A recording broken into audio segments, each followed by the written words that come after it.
Bill, good morning. Hi, Hannah. Nice to have you here. Thank you. Teenagers, do they watch your show? Because you respond to a lot of emails here. Do they listen to you on the radio? I think, parents try to steer their kids into what they like, and so we get a lot of teens watching the program because the parents are forcing them to watch the program. Right. But then they get into the back and forth. But the O'Reilly Factor for Kids was the best-selling children's nonfiction of 2005, and that stunned me. That stunned me because I thought we were going to do okay, but I didn't think we were going to be the best-selling book in the country.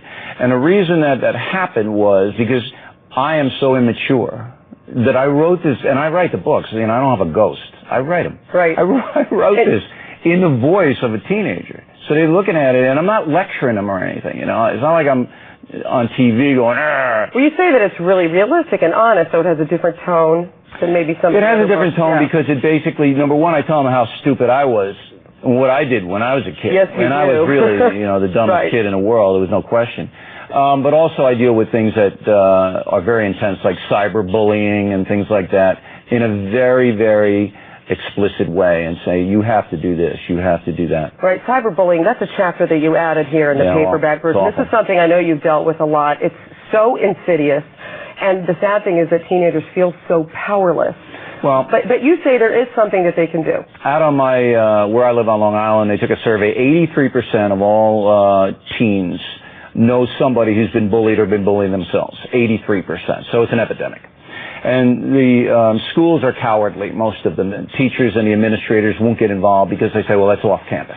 It's not happening here. Unless there's a physical threat. Yeah, but it is happening there, okay, because the kids who are doing the cyberbullying, like Jane is a slut, okay, and then Jane doesn't have any idea what's going on, and they'll make up stuff about Jane, and then Jane will go to school and everybody will be laughing at her in the cafeteria. Sure. Now, there's a couple of basic tenets. Kids are Americans, too.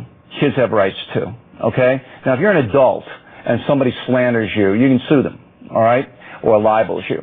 Now, if you're a kid and somebody does it, then the code is don't say anything, don't be a snitch, all right? That's insane. It's the same thing, you're being abused. So kids got to know right away they're Americans and they have rights. And if somebody's abusing you, you stop it right away. You don't deal with it on your own. You don't suffer in silence. You take it to somebody you trust. You have to go to an authority figure. Well, it can be a school counselor, it can be a parent, it can be somebody you trust. But the kid has got to be taught, take action. Now, that's against your rights as an American. So if you frame it that way and you tell children, hey, you're an American too. All right, you're entitled to constitutional protections too. You're empowering them to do something about it. Just because you're young doesn't mean somebody can come and kick your head in. Then they start to get, whoa, that's right. And then they start to be assertive, and that's what you need. You talk about all sorts of things. You talk about money. You talk about religion. You talk about politics. But this book is not full of politics. No. It's just one small chapter, but you have sort of a funny quote at the top of your political chapter. You say, some people would define politics as boring old people lying to the public, stealing money, and fighting with each other. And you say to kids, if that's your definition, I can't blame you. No, that's what it is. Right? Boring old people lying to you. How do you get kids to get sort of past what they see? They're seeing Tom DeLay, they're seeing Bill Frist, Karl Rove, they're seeing all these things out there. All right. But they're seeing things, and they have this impression maybe of politics from their parents. The important thing that how do they get invested in the political process? Don't understand that this is important. If you try and make them read the New York Times or Wall Street Journal, it's not going to happen. Right. Okay. So what you need to do is you basically, as a parent, say, look, you're an American. We live in the United States. Get them a map. Say, here it is. This is the United States. Okay. And you are a part of the country, therefore you have a responsibility to the country. Now the kid's going, you know how it is. But you can make it, you can say, look, this is why we don't commit crimes.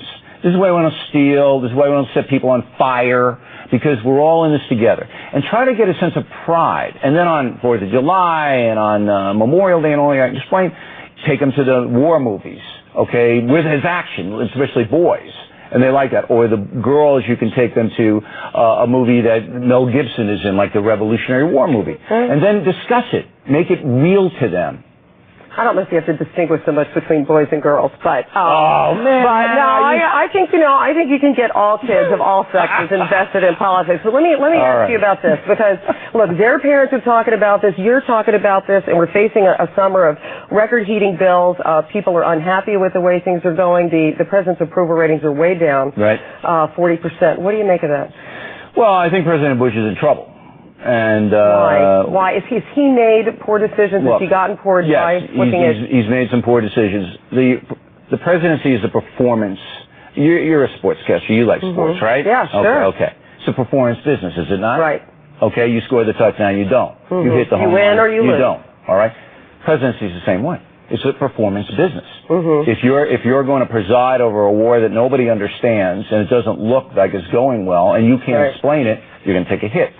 If people are paying double for what they paid last year in energy and you can't explain it, you're going to take a hit. So what Mr. Bush has to do is basically get out there and start to sell his programs. If he doesn't, he's going to go down. All right. Thanks for joining us. Sure, Hannah. Pleasure. Good to have you, Bill O'Reilly.